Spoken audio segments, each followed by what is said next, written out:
आप ये देखिए, ये इनमें से एक भी आप नेता का नाम मुझे अगर फाइंड आउट कर दें, इतने सारे लोग यहाँ पर खड़े हुए हैं लेकिन कोई भी नहीं बता सकता। है आपकी नज़र में कोई एक ऐसा नेता जो अपने बच्चों को कभी आरएसएस में भेजता हो, बजरंग दल में भेजता हो या किसी भी संगठन में भेजता हो? ये अपने बच्चों को पढ़ने के लिए विदेशों में भेजते हैं। अरे संगठन तो बहुत दूर की बात, किसी नेता का बच्चा कभी सरकारी स्कूल में नहीं पढ़ता, संगठन तो बहुत दूर हो गया। और ये देश की गरीब जनता के बच्चों को मरने के लिए उन्हें यहाँ सड़क पे छोड़ देते हैं कि आप यहाँ जाइए और जहाँ जाकर दंगे करिए। आज देश के अंदर क्लब खुल गए, पब खुल गए, बार खुल गए, मॉल खुल गए, हर एक दुकान खुल गई, लेकिन स्कूल क्यों बंद हैं? इस बात का आपके पास जवाब है? वो इसलिए कोरोना बोल देते हैं हर बात पे। अरे एक बात मुझे बताइए, कोरोना इनके बंगाल चुनाव में नहीं हुआ, बिहार चुनाव में नहीं हुआ, कोरोना के स्कूल के अंदर ही है कि जैसे स्कूल का गेट खुलेगा कोरोना बाहर आ जाएगा। बंद करके रख रखा है क्या इन्होंने? वो इसलिए नहीं खोल रहे स्कूल कि जब पढ़ेगा इंडिया तो भाजपा से सवाल पूछेगा इंडिया, और जिन सवालों के जवाब ना इनके पास है और ना इनके अनपढ़ जाहिल गवार नेताओं के पास हैं। सबसे बड़ी बात, भाजपा के गवारों को स्कूल भेजो, सारों को इन्हें पढ़ाने लिखाने की जरूरत है, उसके बाद ये कृषि कानून को रीड करेंगे और तब लागू। आज किसान आंदोलन को लेके सरकार बात पे बात कर रही है, आज फिर मीटिंग हो रही है, क्या लगता है कि अब जाकर निकलेगा कोई निष्कर्ष? देखिए एक बात मुझे आप बताइए, हम लोग सरकार के गुलाम हैं क्या इस देश के किसान? मतलब सरकार कहेगी कि आप 1.5 साल कानून को होल्ड कर दो और हम होल्ड कर लेंगे, है? मतलब सरकार कहेगी कि बैठो तो बैठ जाएं, और सरकार कहे कि मेरे को बंगाल का चुनाव लड़ना है, मुझे उत्तर प्रदेश का चुनाव लड़ना है, तो आप खड़े हो जाओ, उसके बाद आप बैठ जाना। मतलब हम सरकार से फ़ोन करके पूछें कि मोदी जी अब काम पूरा हो गया आपका, बंगाल का चुनाव हो गया आपका उत्तर प्रदेश का इलेक्शन हो गया, अब हम बैठ सकते हैं? तो मतलब हम उनसे पूछकर बैठे हैं और उनसे पूछकर खड़े हुए हैं। आप एक बात मुझे बताइए, 100 से ज़्यादा शहादत हो चुकी हैं। उन माँओं से जाकर पूछिए जिन्होंने इस किसान आंदोलन के चलते अपने बेटों को खो दिया, उन बहनों से जाके पूछिए जिन्होंने अपने पति को खो दिया। आप दे सकते हो उन्हें वापस लाकर? और सबसे बड़ी बात, इस देश के अंदर, इस देश के अगर सबसे बड़े गद्दार हैं तो वो इस देश के नेता हैं। आपको अगर बनना है तो नेता मत बनिए, देशभक्त बनिए, अपनी भारत माँ से प्रेम करिए, ना कि इस देश के नेताओं से प्रेम करें। आप ये देखिए, ये इनमें से एक भी आप नेता का नाम मुझे अगर फाइंड आउट कर दें, इतने सारे लोग यहाँ पर खड़े हुए हैं लेकिन कोई भी नहीं बता सकता। है आपकी नज़र में कोई एक ऐसा नेता जो अपने बच्चों को कभी आरएसएस में भेजता हो, बजरंग दल में भेजता हो या किसी भी संगठन में भेजता हो? ये अपने बच्चों को पढ़ने के लिए विदेशों में भेजते हैं। अरे संगठन तो बहुत दूर की बात, किसी नेता का बच्चा कभी सरकारी स्कूल में नहीं पढ़ता, संगठन तो बहुत दूर हो गया। और ये देश की गरीब जनता के बच्चों को मरने के लिए उन्हें यहाँ सड़क पे छोड़ देते हैं कि आप यहाँ जाइए और जहाँ जाकर दंगे करिए। आज देश के अंदर क्लब खुल गए, पब खुल गए, बार खुल गए, मॉल खुल गए, हर एक दुकान खुल गई, लेकिन स्कूल क्यों बंद हैं? इस बात का आपके पास जवाब है? वो इसलिए कोरोना बोल देते हैं हर बात पे। अरे एक बात मुझे बताइए, कोरोना इनके बंगाल चुनाव में नहीं हुआ, बिहार चुनाव में नहीं हुआ, कोरोना के स्कूल के अंदर ही है कि जैसे स्कूल का गेट खुलेगा कोरोना बाहर आ जाएगा। बंद करके रख रखा है क्या इन्होंने? वो इसलिए नहीं खोल रहे स्कूल कि जब पढ़ेगा इंडिया तो भाजपा से सवाल पूछेगा इंडिया, और जिन सवालों के जवाब ना इनके पास है और ना इनके अनपढ़ जाहिल गवार नेताओं के पास हैं।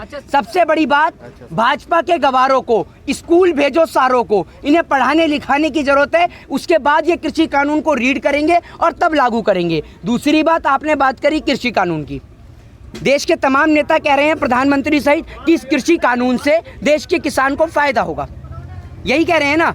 आप एक बात मुझे बताइए, अगर इस कृषि कानून से देश के किसान को फायदा होगा और ये फायदा देश का किसान नहीं लेना चाह रहा, तो आपको ये फायदा अपने नेताओं को दे दो ना। आपके वो तमाम नाचने गाने वाले नेता, आपके वो रिंकिया के पापा मनोज तिवारी, उनसे खेती करवाओ मेंबर ऑफ पार्लियामेंट का इस्तीफा लेकर। आपकी साध्वी प्रज्ञा ठाकुर, रविशंकर प्रसाद कानून मंत्री, आपके जितने भी तमाम नेता हैं, गिरिराज सिंह, तमाम नेता, उन सबका इस्तीफा दिलवाइए और 2 साल उनसे खेती करवाइए। अगर उन लोगों को फायदा हो गया तो देश के किसान के लिए भी लागू कर दीजिए, क्योंकि नेताओं की कोई आवश्यकता मुझे अब देश में नजर नहीं आती। सारी सरकारी संस्थाएं आपने बेच दी, उनको प्राइवेट कर दिया, चाहे वो एयर इंडिया हो, BSNL हो, MTNL हो, चाहे रेलवे हो। बुलेट ट्रेन का सपना दिखाकर जिस आदमी ने भारत देश की रेलवे को ही बेच दिया, उसकी बात पर आप कैसे भरोसा करेंगे? वो हर बात पे ये कहते हैं मेक इन इंडिया और डिजिटल इंडिया, इसको लेके वो प्राइवेटाइज कर रहे हैं। वो ये कह रहे हैं कि कहीं ना कहीं जो सरकारी आपके सरकारी थी तो चीज़ें कहीं ना कहीं ख़राब होती थी, स्लो चलती थी, पहले ट्रेन में नहीं, अब डेवलपमेंट की तरफ प्राइवेटाइजेशन में ज़्यादा होगा। आप लोग अगर देश की स्थिति की ओर ध्यान देना तो शायद आपको इस सवाल का जवाब मुझसे ना पूछना पड़े। एक बात मुझे बताइए, अगर आप शताब्दी में बैठेंगे, राजधानी में बैठेंगे तो कोरोना नहीं होगा, लेकिन अगर आप लोकल ट्रेन खोल देंगे तो कोरोना हो जाएगा। ये क्या मतलब है? इसका कोई मतलब नहीं है। आज जो आप देश के अंदर देख रहे हैं ना, PP Punjab police, DP Delhi police, इनका बस नहीं चल रहा, उसको भी बदल के कर दे अंबानी पुलिस, अडानी पुलिस, इनका वो तो बस नहीं चल रहा। और जिस आदमी ने अपनी घरवाली की मांग भरी, उसकी मांग पूरी नहीं कर पाया तो आपकी और हमारी कहाँ से करेगा? मीटिंग हुई थी, किसान मीटिंग हुई थी, उसमें रेल मंत्री आके बयान दे रहे हैं। क्या लगता है कि रेल मंत्री को नॉलेज है इस चीज के बारे में? यार आप एक बात ये पूछो ना, रेल मंत्री से आपने ये नहीं पूछा कि भाई रेलवे बिक रही है, रेलवे का प्राइवेटाइजेशन हो रहा है, उसको लेकर तुम क्यों नहीं बोलते? तुम यहाँ कृषि को लेकर आ गए। उनसे कहिए कि अपने घर जाएंगे और घर पे जाके फोन तो सभी नेताओं के पास होगा, है ना, उस फोन पे सर्च करके देखेंगे कृषि एक्ट के बारे में, तब उन्हें पता चलेगा कि यही सेम एक्ट अमेरिका और यूरोप के अंदर लागू किया गया था और तकरीबन 70 साल से ज़्यादा हो चुके हैं। जब अमेरिका और यूरोप दोनों ही डेवलप कंट्री हैं, उनकी कंडीशन ख़राब हो सकती है, वहाँ के किसानों की कंडीशन ख़राब हो सकती है, तो सोचिए भारत जैसे देश का क्या हाल होगा जब यहाँ के किसान पर ये कृषि कानून लागू किया जाएगा। दूसरी बात, इनके तमाम नेता कहते हैं कि इससे मंडियों की हालत जो है वो बेहतर होगी।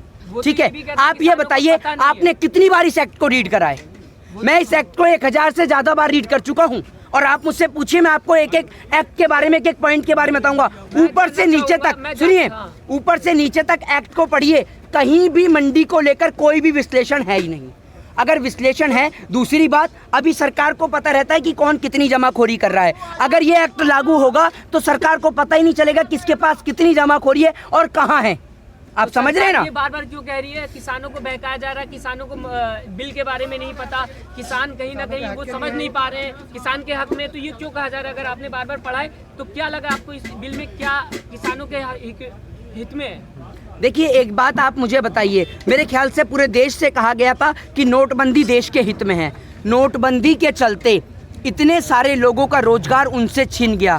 उन तमाम लोग, वो तमाम दिहाड़ी मजदूर जो रोज कमाते हैं और रोज अपने परिवार का पालन पोषण करते हैं, ना जाने कितने लोगों ने नोटबंदी के चलते आत्महत्या करी। उसके बाद नोटबंदी इस देश ने झेला। उसके बाद देश को कहा गया कि जीएसटी से इस देश की इकोनॉमी डेवलप होगी, इस देश की इकोनॉमी में रनिंग आएगी। आप एक बात मुझे बताइए, क्या जीएसटी लागू होने के बाद इस देश के अंदर कोई परिवर्तन आया इकोनॉमी के अंदर? भारत देश की वो हालत कर दी कि आज भारत देश दोबारा से गुलामी की तादाद पे आ गया। और ये तमाम लोग, आप किसकी बात करते हैं ये बताइए ना? आप तमाम मीडिया के लोग, सब इस देश का जितना भी नेशनल चैनल है, सारा का सारा बिकाऊ है। और हम इस बात को दावे के साथ कह सकते हैं, और अगर आप कहेंगे तो प्रूफ के साथ बताएंगे, विदाउट प्रूफ नहीं। हर बार किसानों के ऊपर ही सवाल उठाता है, वो कहीं ना कहीं हर बार ये बोलता है कि किसान नहीं है ये, किसान तो बहुत शरीफ होते हैं, किसान नहीं है ये, बार बार हर बार। अरे यार आप एक बात बताइए, आप पहली बात मुझे ये बताइए, आप एक मिनट, आप भारत देश में रहते हैं या विदेश से आए हैं आज? मैं तो यहीं रहता हूँ। यहीं रहते हैं ना? तो आपको ये नहीं पता कि अर्नब गोस्वामी की जो व्हाट्सएप चैट लीक हो रही है, उसको लेकर पुलवामा का भी जिक्र है, उसको लेकर तमाम तरीके के मामलों का जिक्र है। बल्कि अर्नब गोस्वामी के खिलाफ 1923 सीक्रेट एक्ट के तहत मुकदमा दर्ज होना चाहिए। दूसरी बात, आर्टिकल 124A देशद्रोह का मुकदमा अर्नब गोस्वामी के ऊपर दर्ज होना चाहिए। और आप अर्नब गोस्वामी जैसे दलाल और पत्तल चाट पत्रकारों की बात करते हैं। अरे आप एक बात मुझे बताइए, आप एक मिनट सुनिए, अरे मैं आपको एक सवाल बोला कि अर्नब को गिरफ्तार करना चाहिए, तो मुंबई पुलिस क्या कर रही है? महाराष्ट्र पुलिस क्यों नहीं गिरफ्तार कर रही है? आप एक बात बताइए, अगर महाराष्ट्र पुलिस गिरफ्तार करती है ना, तो आप महाराष्ट्र पुलिस पे ही सवाल खड़े कर देते हैं, समझ रहे हैं? और महाराष्ट्र पुलिस कार्रवाई कर रही है, पर क्या करें, उसके पीछे तमाम बड़े लेवल का हाथ है। आज आप ये देख लीजिए, सारे के सारे चैनल भाजपा के हैं। आप यूं कह देते हैं सूत्रों के हवाले से पता चली है, ठीक है? आपके एक सूत्र के कारण कश्मीर से कन्याकुमारी तक पूरे देश के अंदर दंगा हो जाता है। आप मुझे जरा आज ये बताइए, मैं हूं चाहे पूरा देश हो, आज पूरा देश जानना चाहता है आपके सूत्र आते कहां से हैं। बताएंगे आप मुझे? नहीं बताएंगे, क्योंकि आपके धंधे का मसला है ये, समझ रहे हैं? धंधे का मैटर है। आपके एक सूत्र के कारण, आपका तो काम क्या है कि 5000 रुपए में एक दाढ़ी वाला मौलाना भी नहीं, दाढ़ी वाला चाहिए, और एक पंडित बिठाल कर, मौलाना पंडित को गाली देगा और पंडित मौलाना को गाली देगा, और कश्मीर से कन्याकुमारी तक पूरे देश का माहौल खराब किया जाता है। और जो स्थिति 1947 में जब पूरा देश आज़ादी की लड़ाई लड़ रहा था, वही सेम स्थिति आज 2021 के अंदर पैदा हो गई है। आपको एक बात बता दूं कि अगर राजगुरु, सुखदेव और भगत सिंह को फांसी हुई तो उस देश के जिम्मेदार, उस फांसी के जिम्मेदार सबसे ज़्यादा हैं तो हम भारत देश के लोग।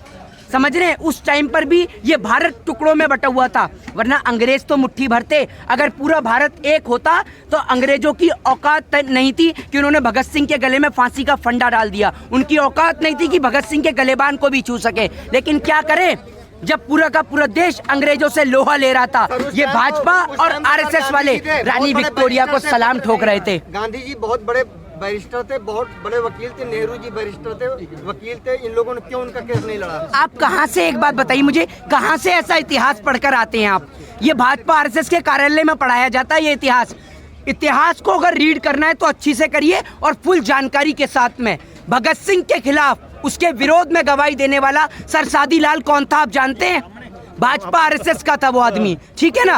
और सुनिए, भगत सिंह के साथ उसका केस लड़ने वाला कोई हिंदू नहीं था। जो आप बात करते हैं ना हिंदू और मुस्लिम की, तभी कहते हैं इस देश के इतिहास के बारे में पढ़िए। अधूरी जानकारी इस पूरे देश के लिए खतरा है। पूरी जानकारी के साथ बात करिए, तब आपको पता चलेगा कि भगत सिंह को अगर फांसी हुई तो उसके जिम्मेदार पूरा हिंदुस्तान था।